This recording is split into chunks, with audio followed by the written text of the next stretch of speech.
Chaita background video है। आप लोग इस चैता वीडियो बैकग्राउंड को डाउनलोडिंग करके यूज कर सकते हैं।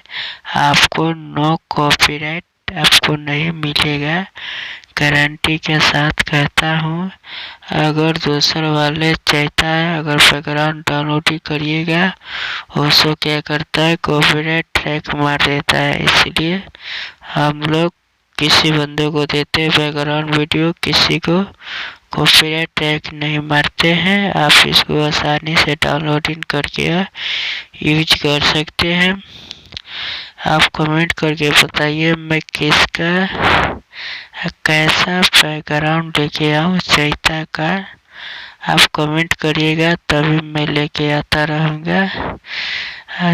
चैनल को सब्सक्राइब कर लीजिएगा, हर चीज़ का नोटिफिकेशन आपको मिलता रहेगा चैता का बैकग्राउंड वीडियो दोस्तों।